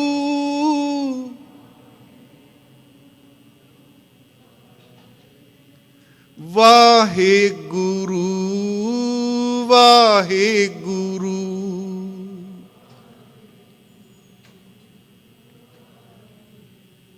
ਵਾਹਿਗੁਰੂ ਵਾਹਿਗੁਰੂ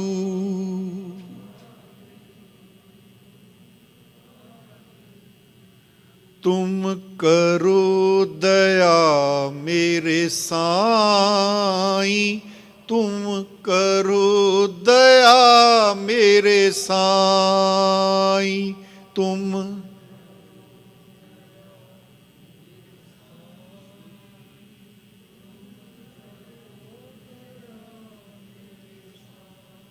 ਅੰਦਰੋਂ ਹੀ ਅਰਦਾਸ ਕਰੀਏ। ਜਦੋਂ ਵੀ ਮਹਾਰਾਜ ਜੀ ਦੇ ਚਰਨਾਂ ਵਿੱਚ ਪਹੁੰਚੀਏ ਇਹੀ ਮੰਗ ਮੰਗੀਏ, ਸੱਚੇ ਪਾਤਸ਼ਾਹ ਐਸੀ ਮੱਤ ਸਾਨੂੰ ਬਖਸ਼ ਦੇ, ਅਸੀਂ ਸਦਾ ਹੀ ਤੈਨੂੰ ਯਾਦ ਕਰਦੇ ਰਹੀਏ, ਤੈਨੂੰ ਚਿੱਤ ਵਿੱਚ ਵਸਾ ਲਈਏ। ਹੋਈਆਂ ਭੁੱਲਾਂ ਗਲਤੀਆਂ ਦੀ ਖਿਮਾ ਬਖਸ਼ਿਸ਼ ਕਰਿਓ, ਕਰੋ ਕਿਰਪਾ, ਭੁੱਲਾਂ ਬਖਸ਼ ਕੇ ਅਸੀਸਾਂ ਬਖਸ਼ੋ, ਫਤਿਹ ਪ੍ਰਵਾਨ ਕਰੋ ਜੀ। ਵਾਹਿਗੁਰੂ ਜੀ ਕਾ ਖਾਲਸਾ, ਵਾਹਿਗੁਰੂ ਜੀ ਕੀ ਫਤਿਹ। ਸਭਨਾ ਕਾ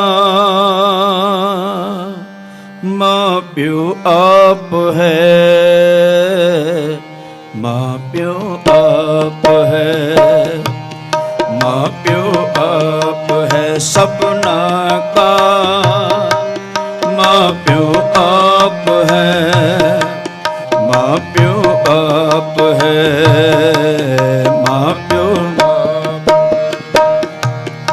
आपे सार करे, आपे सार करे करे करे।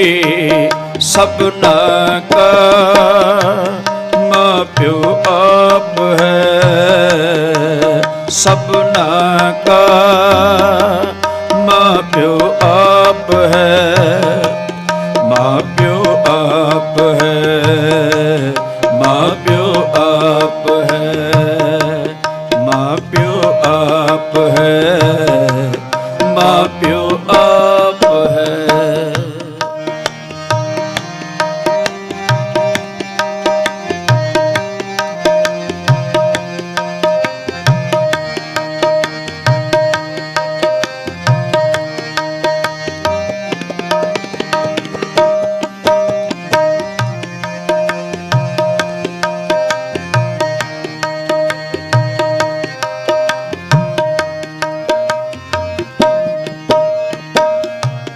आपे सेवा लायन,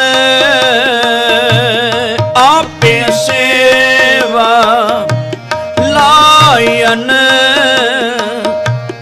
आपे बख्श करे,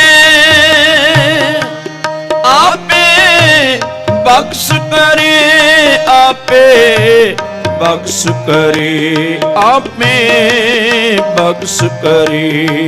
सबना का माँ प्यो आप है, माँ प्यो आप है, माँ प्यो आप है। आप में सार करे, आप में सार करे करे करे।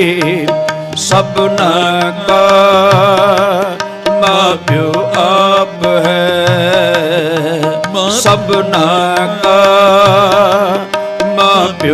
आप है, माँ प्यो आप है, माँ प्यो आप है, माँ प्यो आप है, माँ प्यो आप है।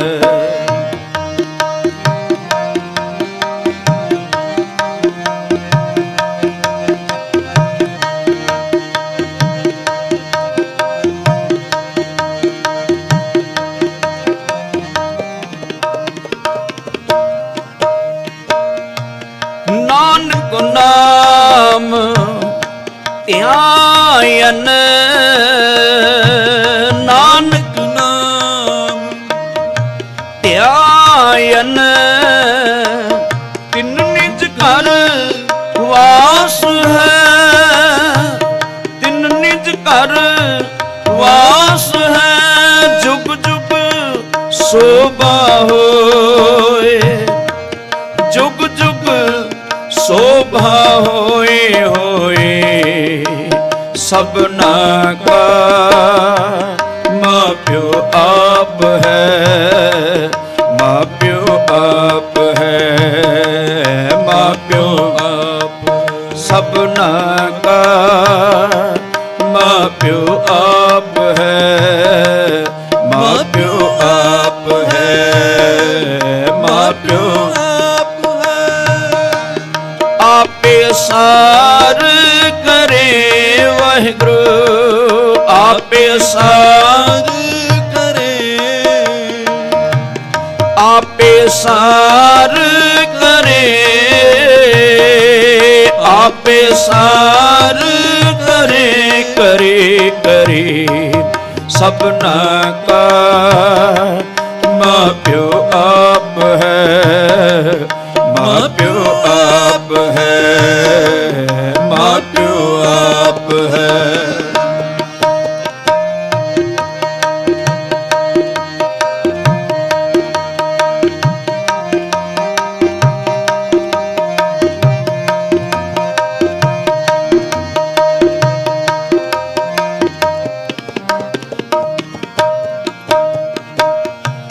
सबना का माँ प्यो आप है, आपे सार करी, आपे सार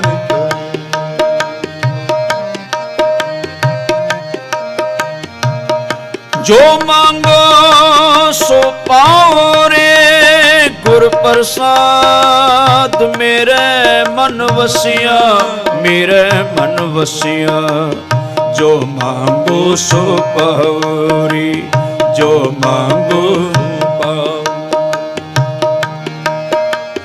जो मांगो सो पाओ रे, जो मांगो सो पाओ रे, सबना का माँ प्यो आप है, आपे सार करी, आपे सार करी, आपे सार करी, आपे सार करी। मात गर्भ में आपन सिमरन दे, तै तुम राखन हारे, आपे सार करी, आपे सार करी।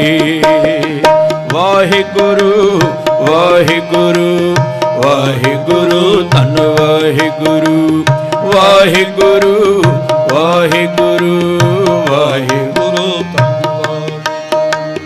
वाहिगुरु वाहिगुरु वाहिगुरु धन वाहिगुरु, वाहिगुरु वाहिगुरु वाहिगुरु धन वाहिगुरु, वाहिगुरु वाहिगुरु वाहिगुरु धन वाहिगुरु, वाहिगुरु वाहिगुरु वाहिगुरु धन। सबना का माँ प्यो आप है, सबना का माँ प्यो आप है, माँ प्यो आप है, माँ प्यो आप है, माँ प्यो आप है, माँ प्यो आप। सबना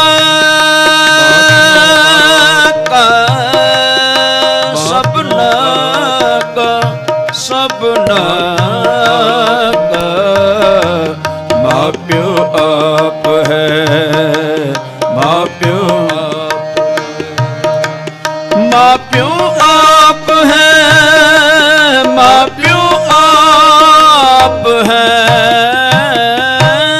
आपे सार करे, आपे सार करे। सदा ही सतगुਰਾਂ ਦੇ ਚਰਨਾਂ ਵਿੱਚ ਇਹ ਅਰਦਾਸ, ਇਹ ਬੇਨਤੀ ਕਰੀਏ ਸਭਨਾ ਕਾ ਮਾਂ ਪਿਓ ਆਪ ਹੈ, आपे सार करी। सो क्यों विसरै जिन सब किछ दिया, सो क्यों विसरै जे जीवन जिया। बहुता कहिए बहुता होए एहो अंत ना, जाने कोई ओ मालक परोस। साडी अरदास बेनती धरती प्रवान करता है। सदा ही चरनां नाल जुड़ के अरदास बेनती करी। इन्नी सेवा प्रवान करनी होइयां भुलां चुका दी खिमा करनी। आओ अगले प्रोग्राम सत्कारियो भाई साहब भाई अरुण सिंह जी, उन्होंने पासों अगले प्रोग्राम सरवण करिए। दास वालो फतेह प्रवान करो। वाहिगुरू जी का खालसा, वाहिगुरू जी की फतेह। सूरा सो पहचानिए जो लरै दीन के हेत, पुरजा पुरजा कट मरै कब हो न छाड़े। सो असीं उस मिट्टी नूं आज़ाद करवाया, इस मिट्टी के उत्ते बैठ के, इस धरती ते बैठ के, ਜਦੋਂ ਭਾਰਤ ਦੀ ਆਜ਼ਾਦੀ ਦੀ ਕੋਈ ਗੱਲ ਨਹੀਂ ਸੀ ਕਰਦਾ। ਸੋ ਇਸ ਵਾਸਤੇ ਤੁਹਾਨੂੰ ਵੀ ਮੈਂ ਵਧਾਈ ਦੇਣੀ ਚਾਹੁੰਦਾ ਕਿ ਇਸ ਦੇਸ਼ ਵਿੱਚ ਆ ਕੇ ਤੁਸੀਂ ਵੀ ਉਹਨਾਂ ਪਿਰਤਾਂ ਦੇ ਉੱਤੇ ਚੱਲ ਕੇ, ਜਿੱਥੇ ਆਪਣੇ ਪਰਿਵਾਰਾਂ ਨੂੰ, ਆਪਣੇ ਆਪ ਨੂੰ ਸਥਾਪਿਤ ਕੀਤਾ ਹੈ, ਉੱਥੇ ਪੰਜਾਬ ਦੇ ਲਈ ਵੀ ਤੁਹਾਡੇ ਮਨਾਂ ਦੇ ਵਿੱਚ ਬਹੁਤ ਵੱਡਾ ਦਰਦ ਰਹਿੰਦਾ ਹਮੇਸ਼ਾ ਕਿ ਸਾਡਾ ਪੰਜਾਬ ਵੀ ਹੱਸਦਾ ਵਸਦਾ ਹੋਣਾ ਚਾਹੀਦਾ। ਸੋ ਇਸ ਵਾਸਤੇ ਅੱਜ ਮੈਂ ਇੱਥੇ ਆ ਕੇ बड़ा माण महसूस करदा कि मैं अपने उन्होंने वीरां दे विच हां जिन्हां दा पंजाब दे लई लगाओ है, स्नेह। सो इस वास्ते अज पंजाब दी जो स्थिति है वो तुहानूं पता ही है, क्यों है स्थिति इहदे बारे भी तुहानूं पता ही है। पर आम आदमी पार्टी ने एक नवीं रवायत तोरी, एक लीह तोरी। मेरे वर्गे बंदियां नूं जिन्हां नूं कोई जानदा नहीं सी, खिडारी सी, खेडदे सी, पुलिस दे विच नौकरी कीती, पुलिस लई खेडे, उस तो बाद समाज सेवा की, होर खिडारी पैदा किए, लंगरां दीयां सेवा कीतियां, लोकां दे हक्कां लई लड़दे रहे। उन्हां बंदियां नूं लिया के आम आदमी पार्टी ने MLA बनाए, क्योंकि फरीदकोट के अंदर बहुत वड्डा हॉस्पिटल है। पिछले 17 साल तो लंगर माता खीवी के नाम से संस्था बना के असी उत्थे लंगर की सेवा करते हैं। पिंडां दे दानी सज्जनां के सहयोग के नाल 10 तो 12 हज़ार बंदे का लंगर उत्थे रोज़ तैयार होता है। हॉस्पिटलों के वरताया जाता है, medical college, cancer hospital, civil hospital, Punjab जिहड़े फरीदकोट के बाकी 15 होर प्राइवेट हॉस्पिटल। मेरा कहने तो भाव है कि एक नवीं रवायत बदली है हुण पंजाब के अंदर, नवीं हवा शुरू हुई है। उहदे लई तुहानूं भी अपील करने वास्ते इत्थे आए हो कि तुसीं भी आओ, मोड़ा कट्टो। इत्थे जो कुछ तुसीं देखिया किवें इंडस्ट्री लग सकती है, क्योंकि सानूं उन्हां इंडस्ट्रियां ने बर्बाद किया है जिन्हां दा पंजाब नाल कोई संबंध नहीं सी। जलंधर ते लुधियाने के गंदे पानी ने अद्धा मालवा कैंसर की भेट थले ले आंदा। सो इस वास्ते हुण असीं चाहुंदे हां कि पंजाब के अंदर असीं खेती करते हैं, खेती के आधारित इंडस्ट्री लगे, फूड प्रोसैसिंग प्लांट लगन। पंजाब की वो धरती, बेशक तुसीं इस धरती ते रहिंदे हो, मैं देखिया हुण इन्हां दिनां 'च इत्थे मींह नहीं पैंदा, पर पंजाब के अंदर मींह इन्ना पै रहा है। कुदरती दे स्रोत इन्ने हैं, कुदरती देन इन्नी है, पर सिर्फ तो सिर्फ असीं पिछे क्यों है? क्योंकि साडे कोल लीडर चंगे नहीं सी, साडे आगू माड़े सी जो सिर्फ अपने बारे सोचते सी, लोकां बारे नहीं सी सोचते। इस वास्ते हुण तुहाडी अपनी सरकार है। बहुत सारिया NRI वीरां दीयां समस्यावां भी आउंदियां कि साडा किसी ने प्लाट नप लिया, किसी ने जमीन नप ली, कोई होर किसी ते नजायज़ परचे दर्ज कराते। वो सारा कुछ इतों जाके सरदार भगवंत सिंह मान जी हुणां नाल साझा करांगे। ਜਿਹੜੀਆਂ ਤੁਹਾਡੀਆਂ ਸਮੱਸਿਆਵਾਂ ਉਹ ਸਾਰੀਆਂ ਸਮੱਸਿਆਵਾਂ ਹੱਲ ਕਰਾਂਗੇ, ਕਿਉਂਕਿ ਇਹ ਤੁਹਾਡੀ ਆਪਣੀ ਸਰਕਾਰ ਆ, ਆਮ ਲੋਕਾਂ ਦੀ ਸਰਕਾਰ। ਜੇ ਅਸੀਂ ਮੋਟੇ ਤੌਰ ਤੇ ਮੰਨ ਲਈਏ ਜਿੰਨੀਆਂ ਸਾਡੇ ਦੇਸ਼ ਦੇ ਅੰਦਰ ਸਮੱਸਿਆਵਾਂ ਹੈ ਉਹ ਸਾਰੀਆਂ ਦੀਆਂ ਸਾਰੀਆਂ ਸਾਡੇ ਦੇਸ਼ ਦੇ ਰਾਜਨੇਤਾਵਾਂ ਦੀਆਂ ਪੈਦਾ ਕੀਤੀਆਂ ਹੋਈਆਂ, ਕਿਉਂਕਿ ਕੋਈ ਨੀਤੀ ਨਹੀਂ ਸੀ ਰਾਜ ਕਰਨ ਦੀ। ਕੋਈ ਵੀ ਕੰਮ ਕਰਨਾ ਉਹਦਾ ਧਰਮ ਹੁੰਦਾ ਹੈ। ਜੇਕਰ ਤੁਸੀਂ ਸਕੂਲ ਦੇ ਵਿੱਚ ਪੜ੍ਹਾਉਂਦੇ ਆ ਤਾਂ ਤੁਹਾਡਾ ਬੱਚੇ ਨੂੰ ਪੜ੍ਹਾਉਣਾ ਤੁਹਾਡਾ ਧਰਮ ਹੈ। ਇਵੇਂ ਜੇ ਤੁਸੀਂ ਸਿਆਸਤ ਵਿੱਚ ਹੋ ਤਾਂ ਲੋਕਾਂ ਦੀ ਭਲਾਈ ਸੋਚਣਾ ਤੁਹਾਡਾ ਧਰਮ ਹੈ। ਪਰ ਉਹਨਾਂ ਨੇ ਇਹਦੇ ਬਾਰੇ ਕਦੇ ਸੋਚਿਆ ਨਹੀਂ, ਸਗੋਂ ਉਜਾੜ ਕੇ ਲੋਕਾਂ ਨੂੰ ਉਜਾੜ ਕੇ ਆਪਦੇ ਘਰ ਆਬਾਦ ਕਰਨ ਦੀ ਕੋਸ਼ਿਸ਼ ਕਰਦੇ ਨੇ। ਹਾਲਾਂਕਿ ਅਸਲ ਦੇ ਵਿੱਚ ਤਾਂ ਲੀਡਰ ਦੀ ਜੋ ਬੰਦਾ ਮੂਹਰੇ ਲੱਗਦਾ ਹੈ, ਚਾਹੇ ਸਾਨੂੰ ਗੁਰੂ ਸਾਹਿਬਾਨਾਂ ਦਾ ਉਪਦੇਸ਼ ਹੈ ਕਿ ਪੰਥ ਵਸੇ ਮੈਂ ਉਜੜਾਂ, ਤੁਹਾਡੇ ਲੋਕ ਵਸਣੇ ਚਾਹੀਦੇ ਆ, ਉਹਦੇ ਵਿੱਚ ਤੁਹਾਡਾ ਭਾਵੇਂ ਉਜਾੜਾ ਵੀ ਹੋਵੇ, ਪਰ ਇੱਥੇ ਉਲਟ ਸੀਗਾ, ਲੋਕਾਂ ਨੂੰ ਉਜਾੜ ਕੇ ਆਪਦੇ ਘਰ ਆਬਾਦ ਕਰਦੇ। ਸੋ ਹੁਣ ਫਿਰ ਤੋਂ ਤੁਹਾਨੂੰ ਮੈਂ ਹੱਥ ਬੰਨ੍ਹ ਕੇ ਬੇਨਤੀ ਕਰਦਾ ਕਿ ਪੰਜਾਬ ਤੁਹਾਡਾ, ਪੰਜਾਬ ਦੇ ਵੱਲ ਜਿੰਨਾ ਵੀ ਤੁਸੀਂ ਕਰ ਸਕਦੇ ਹੋ। ਅਸੀਂ ਇਹ ਨਹੀਂ ਚਾਹੁੰਦੇ ਕਿ ਸਾਨੂੰ ਪੈਸੇ ਦਿਓ, ਅਸੀਂ ਇਹ ਚਾਹੁੰਦੇ ਕਿ ਜਿਵੇਂ ਇੱਥੇ ਤੁਸੀਂ ਕਾਰੋਬਾਰ ਕਰਦੇ ਆ ਪੰਜਾਬ ਦੇ ਵਿੱਚ ਵੀ ਆ ਕੇ ਕਾਰੋਬਾਰ ਕਰੋ।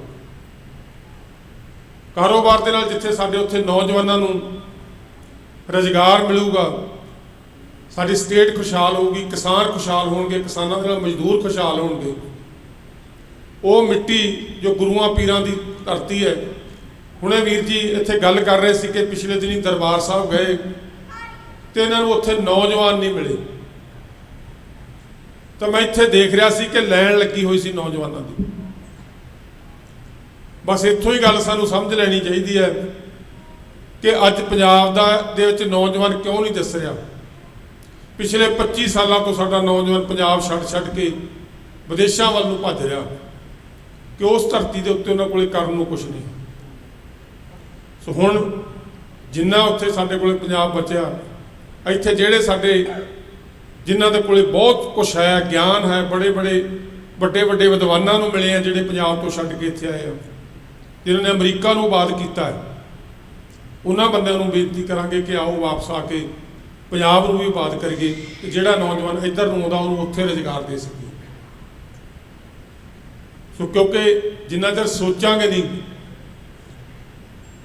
ਜੋ ਸੋਚਦੇ ਆ ਉਹ ਕਰਮ ਬਣ ਜਾਂਦਾ ਹੈ, ਜ਼ੁਬਾਨ ਤੇ ਆਉਂਦਾ, ਬੋਲਦੇ ਆ, ਫਿਰ ਉਹ ਕਿਰਤ ਵਿੱਚ ਬਣ ਜਾਂਦਾ। ਸੋ ਇਸ ਵਾਸਤੇ ਅਸੀਂ ਜਿੰਨਾ ਚਿਰ ਪੰਜਾਬ ਦੇ ਭਲੇ ਦੀ ਗੱਲ ਨਹੀਂ ਕਰਾਂਗੇ, ਜਿੱਥੇ ਵੀ ਸੁਣੀਦਾ, ਜਿੱਥੇ ਵੀ ਦੇਖੀਦਾ, ਜੋ ਵੀ ਬੋਲਦਾ ਸੀ ਕੁਛ ਨਹੀਂ ਜੀ ਪੰਜਾਬ ਦੇ ਅੰਦਰ, ਕੱਖ ਨਹੀਂ ਰਿਹਾ ਜੀ ਪੰਜਾਬ ਦੇ ਅੰਦਰ, ਆਹ ਹੋ ਗਿਆ ਪੰਜਾਬ ਦੇ ਅੰਦਰ। ਪਰ ਉਦੋਂ ਵੀ ਅਸੀਂ ਬੇਨਤੀ ਕਰਦੇ ਸੀ ਕਿ ਨਾ ਉਮੀਦ ਨਾ ਹੋਵੋ, ਪੰਜਾਬ ਦੀ ਮਿੱਟੀ ਤੇ ਵਿਸ਼ਵਾਸ ਕਰੋ। ਪੰਜਾਬ ਦੀ ਮਿੱਟੀ ਉਹ ਮਿੱਟੀ ਹੈ ਜਿਸ 'ਚ ਜਦੋਂ ਮਰਜ਼ੀ ਤੁਸੀਂ ਫਸਲ ਬੀਜਣੀ ਚਾਹੋ ਉਹ ਫਸਲ ਪੈਦਾ ਹੁੰਦੀ ਹੈ, ਪਰ ਬੀਜਣ ਵਾਲੇ ਦੇ ਵਿੱਚ ਹੌਸਲਾ ਚਾਹੀਦਾ ਕਿ ਉਹ ਫਸਲ ਕਿਵੇਂ ਬੀਜਦਾ। ਮੈਂ ਲੋਕਾਂ ਨੂੰ ਇਹ ਗੱਲ ਹਮੇਸ਼ਾ ਕਹਿੰਦਾ ਸੀ ਔਰ ਮੈਨੂੰ ਉਸ ਮਿੱਟੀ ਤੇ ਮਾਣ ਹੈ ਕਿ ਇਸ ਮਿੱਟੀ ਦੇ ਜਾਇਆਂ ਨੂੰ, ਇਸ ਮਿੱਟੀ 'ਚੋਂ, ਕਿਉਂਕਿ ਅਸੀਂ ਵੀ ਮਿੱਟੀ 'ਚੋਂ ਪੈਦਾ ਹੋਏ ਹਾਂ ਸਾਰੇ, ਕਿ ਮੰਗਣ ਵਾਲੇ ਦੇ ਵਿੱਚ, ਜਿਵੇਂ ਆਪਾਂ ਕਹਿੰਦੇ ਕਿਸਾਨ 'ਚ ਬੀਜਣ ਵਾਲੇ 'ਚ ਦਮ ਚਾਹੀਦਾ ਤਾਂ ਮੰਗਣ ਵਾਲੇ 'ਚ ਦਮ ਚਾਹੀਦਾ। ਇੱਥੇ ਤਾਂ ਲੋਕ ਸਿਰ ਵੀ ਦੇ ਦਿੰਦੇ।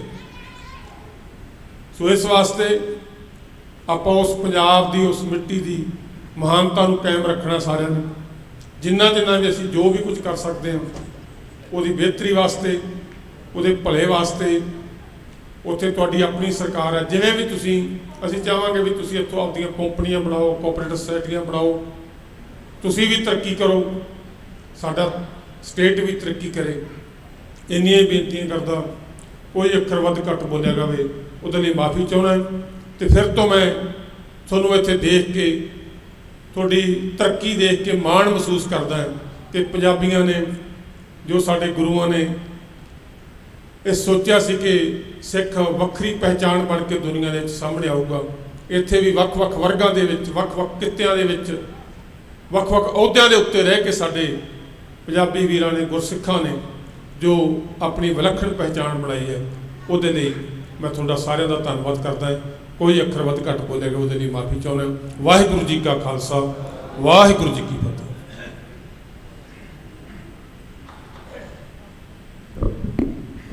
ਬਹੁਤ ਬਹੁਤ ਧੰਨਵਾਦ ਹੈ ਜੀ ਸਰਦਾਰ ਗੁਰਦਿੱਤ ਸਿੰਘ ਸੇਖੋਂ ਜੀ ਦਾ, ਜਿਨ੍ਹਾਂ ਨੇ ਆਪ ਜੀ ਦੇ ਨਾਲ ਆਪਣੇ ਵਿਚਾਰ ਸਾਂਝੇ ਕੀਤੇ ਹਨ। ਤੇ ਮੈਂ ਉਹਨਾਂ ਨੂੰ ਬੇਨਤੀ ਕਰਦਾ ਜਿੱਦਾਂ ਉਹ ਕਹਿ ਰਹੇ ਆ ਕਿ ਆਪਾਂ ਨੂੰ ਜੇ ਪੰਜਾਬ 'ਚ ਜੇ ਚੰਗੀ ਸਰਕਾਰ ਆਈ ਆ, ਜੇ ਉਹ ਤੁਹਾਡੀ ਹੈਲਪ ਕਰਨਾ ਚਾਹੁੰਦੀ ਹੈ, ਜੇ ਆਪਣੇ ਕੋਲ ਜੇ ਕੋਈ ਵੀ ਪ੍ਰੋਜੈਕਟਸ ਹੈਗੇ ਆ, ਆਪਾਂ ਜ਼ਰੂਰ ਇੱਥੇ ਤਾਂ ਆਪਾਂ ਰੋਜ਼ਗਾਰ ਸਭ ਨੂੰ ਦੇ ਹੀ ਰਹੇ ਹਾਂ, ਅਤੇ ਕਿਸੇ ਵੀ ਤਰੀਕੇ ਨਾਲ ਆਪਾਂ ਪੰਜਾਬ ਦੇ ਵਿੱਚ ਰੋਜ਼ਗਾਰ ਪੈਦਾ ਕਰ ਸਕੀਏ ਅਤੇ ਇਹਦੇ ਵਰਗੀ ਇਹ ਵੱਖਰੀ ਸਾਡੀ ਇੱਕ ਸੇਵਾ ਹੋਏਗੀ। ਸਿੱਖਾਂ ਨੇ ਤਾਂ ਹਰਦਮ ਹਰ ਪਾਸੇ ਸੇਵਾ ਹੀ ਕੀਤੀ ਹੈ, ਅਤੇ ਇਹ ਸੇਵਾ ਆਪਣੀ ਕਮਿਊਨਿਟੀ ਵਾਸਤੇ ਹੋਏਗੀ, ਆਪਣੇ ਬੱਚਿਆਂ ਨੂੰ ਉਹਦੇ ਵਾਸਤੇ ਜੋਬ ਮਿਲੇਗੀ। ਅਤੇ ਦੂਜੀ ਗੱਲ ਆ, ਮੈਂ ਬੇਨਤੀ ਕਰਦਾ ਹਾਂ ਸਰਦਾਰ ਸਾਹਿਬ ਨੂੰ ਕਿ ਕਿਸੇ ਤਰੀਕੇ ਨਾਲ ਯੂਥ ਨੂੰ ਸਿੱਖੀ ਵਾਲੇ ਪਾਸੇ ਅਤੇ ਆਪਾਂ ਪ੍ਰੇਰਿਤ ਕਰੀਏ। ਉੱਥੇ ਵੀ ਕੁਛ ਨਾ ਕੁਛ ਆਪ ਜੀ ਦੇ ਕਾਫੀ ਚਿਰ ਤੋਂ ਸੇਵਾ ਦੇ ਵਿੱਚ ਹਨ, ਅਤੇ ਜਾਂ ਕਿ ਆਪਾਂ ਬਾਣੀ ਅਤੇ ਬਾਣੇ ਦੇ ਨਾਲ ਆਪਣੇ ਨਵੀਂ ਜਿਹੜੀ ਪੀੜ੍ਹੀ ਹੈਗੀ ਆ ਉਹਨੂੰ ਜੋੜ ਸਕੀਏ। ਹੁਣ ਮੈਂ ਬੇਨਤੀ ਕਰਦਾ ਅਸੀਂ ਸਰਦਾਰ ਸਾਹਿਬ ਨੂੰ ਸਰੋਪਾ ਦੇਵਾਂਗੇ ਜੀ। ਜੇ ਕਿਸੇ ਵੀ ਭੈਣ ਭਰਾ ਨੇ ਇੱਥੇ ਆ ਕੇ ਅਤੇ ਨਾਲ ਇਹਨਾਂ ਦੇ ਇਹ ਸਰੋਪਾ ਦੇਣ ਦੇ ਵਿੱਚ ਤੁਸੀਂ ਇੱਥੇ ਆ ਕੇ ਖੜ੍ਹ ਕੇ ਤੁਸੀਂ ਪਿਕਚਰ ਵੀ ਕਰਾਉਣੀ ਹੈ ਜਾਂ ਫਿਰ ਤੁਸੀਂ ਇਹਨਾਂ ਦੀ ਹੌਸਲਾ ਅਫਜ਼ਾਈ ਕਰਨੀ ਹੈ ਤਾਂ ਪਲੀਜ਼ ਇੱਥੇ ਆ ਜਾਓ ਜੀ। ਮੈਂ ਬੇਨਤੀ ਕਰਦਾ ਬਾਬਾ ਜੀ ਬਾਜਵਾ ਜੀ ਨੂੰ ਅਤੇ ਆਪ ਜੀ ਸਰਦਾਰ ਗੁਰਦਿੱਤ ਸਿੰਘ ਸੇਖੋਂ ਅਤੇ ਉਹਨਾਂ ਦੇ ਵਾਈਫ ਅਤੇ ਉਹਨਾਂ ਦੀ ਬੇਟੀ ਨੂੰ ਸਰੋਪਾ ਦੇਣ ਜੀ।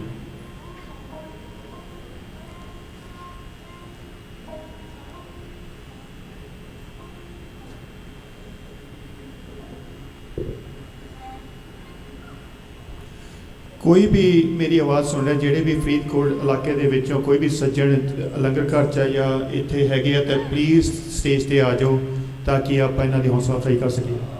ਬੋਲੇ ਸੋ ਨਿਹਾਲ।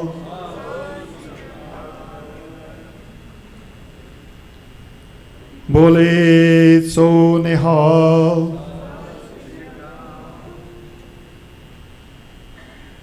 ਬੋਲੇ ਸੋ ਨਿਹਾਲ।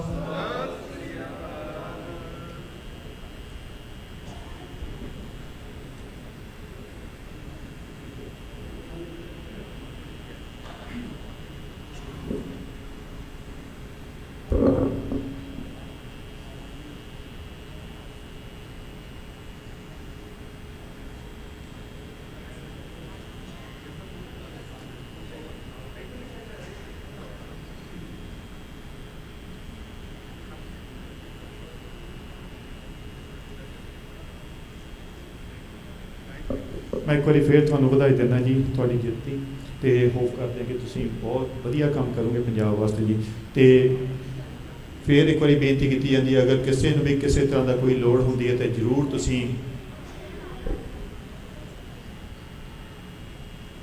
ਹਾਂਜੀ ਇੱਕ ਹੋਰ ਬੇਨਤੀ ਹੈ ਜੀ, ਜੇ ਕਿਸੇ ਨੇ ਮਿਲਣਾ ਹੈ ਤਾਂ ਪਲੀਜ਼ ਆ ਕੇ ਲੰਗਰ ਹਾਲ ਦੇ ਵਿੱਚ ਆ ਜਾਓ ਅਤੇ ਉੱਥੇ ਤੁਸੀਂ ਮਿਲ ਸਕਦੇ ਹੋ ਜੀ। ਠੀਕ ਹੈ ਠੀਕ ਹੈ। ਅਤੇ ਜੇ ਕੋਈ ਵੀ ਤੁਹਾਡੇ ਸਵਾਲ ਹੈਗੇ ਤਾਂ ਤੁਸੀਂ ਕਮੇਟੀ ਰੂਮ 'ਚ ਚਲੋ ਤਾਂ ਲੰਗਰ ਘਰ ਤੋਂ ਬਾਅਦ ਕਮੇਟੀ ਰੂਮ 'ਚ ਜਾਣਾ ਅਤੇ ਉੱਥੇ ਤੁਸੀਂ ਜਾ ਕੇ ਉਹਨਾਂ ਨੂੰ ਕੁਛ ਵੀ ਕੁਐਸਚਨਸ ਕਰ ਸਕਦੇ ਹੋ। ਹੁਣ ਮੈਂ ਬੇਨਤੀ ਕਰਦਾ ਹਾਂ ਸਾਡੇ ਅਤੀ ਸਤਿਕਾਰਯੋਗ ਭੈਣ ਜੀ ਚੰਚਲਦੀਪ ਕੌਰ ਜੀ ਅਤੇ ਉਹਨਾਂ ਦੇ ਜਥੇ ਨੂੰ, ਜੋ ਕਿ ਆਪ ਜੀ ਨੂੰ ਢਾਡੀ ਵਾਰਾਂ ਰਾਹੀਂ ਇਤਿਹਾਸ ਸਰਵਣ ਕਰਾਉਣਗੇ ਜੀ। ਆਪ ਜੀ ਦਾ ਸਮਾਂ ਰਹੇਗਾ 1:40 ਤੱਕ। ਉਸ ਤੋਂ ਉਪਰੰਤ ਸਵੇਰ ਦੇ ਦੀਵਾਨਾਂ ਦੀ ਸਮਾਪਤੀ ਹੈ ਜੀ, ਅਤੇ ਸ਼ਾਮ ਦੇ ਦੀਵਾਨਾਂ ਦੀ ਸ਼ੁਰੂਆਤ ਕੀਤੀ ਜਾਏਗੀ। ਮਹਾਰਾਜ ਅੱਗੇ ਅਰਦਾਸ ਬੇਨਤੀ ਹੋਏਗੀ, ਭੁੱਲਾਂ ਬਖਸ਼ਾਈਆਂ ਜਾਣਗੀਆਂ। ਅਤੇ ਅੱਜ ਜੋ ਕਿ ਸਾਡਾ ਖਾਲਸਾ ਸਕੂਲ ਦੇ ਜਿਹੜੇ ਬੱਚੇ ਆ 8ਵੀਂ ਕਲਾਸ ਤੋਂ ਜਿਹੜੇ ਪਾਰ ਹੋ ਗਏ ਆ, ਜਿਹੜੇ ਉਹਨਾਂ ਨੇ 8ਵੀਂ ਕਲਾਸ ਪੂਰੀ ਸਕਸੈਸਫੁਲੀ ਪਾਸ ਕਰ ਲਈ ਆ, ਉਹਨਾਂ ਦਾ ਚਰਨੀ ਲੱਗਣਾ ਵੀ ਹੈਗਾ ਜੀ। ਚਰਨੀ ਲੱਗਣਾ ਹੈਗਾ ਜੀ ਕਿ ਉਹਨਾਂ ਨੂੰ ਪਾਠ ਕਰਨਾ ਆਉਂਦਾ ਹੈ। ਗੁਰੂ ਸਾਹਿਬਾਨ ਦੇ ਚਰਨਾਂ ਦੇ ਵਿੱਚ ਨਤਮਸਤਕ ਹੋਣਗੇ ਅਤੇ ਪਾਠ ਕਰਨਗੇ ਇੱਥੇ, ਅਤੇ ਉਹ ਤੋਂ ਬਾਅਦ ਉਹਦਾ ਸੈਰੇਮਨੀ ਸਟਾਰਟ ਕੀਤੀ ਜਾਏਗੀ। ਮੈਂ ਬੇਨਤੀ ਕਰਦਾ ਬੀਬੀ ਚੰਚਲਦੀਪ ਕੌਰ ਭੈਣ ਜੀ ਉਹਨਾਂ ਨੂੰ ਆਪ ਜੀ ਨੂੰ ਢਾਡੀ ਵਾਰਾਂ ਰਾਹੀਂ ਇਹ ਹਾਲ ਕਰਨਗੇ ਜੀ। ਆਪ ਜੀ ਦਾ ਸਮਾਂ ਰਹੇਗਾ 1:40 ਤੱਕ। ਵਾਹਿਗੁਰੂ ਜੀ ਕਾ ਖਾਲਸਾ, ਵਾਹਿਗੁਰੂ ਜੀ ਕੀ ਫਤਿਹ।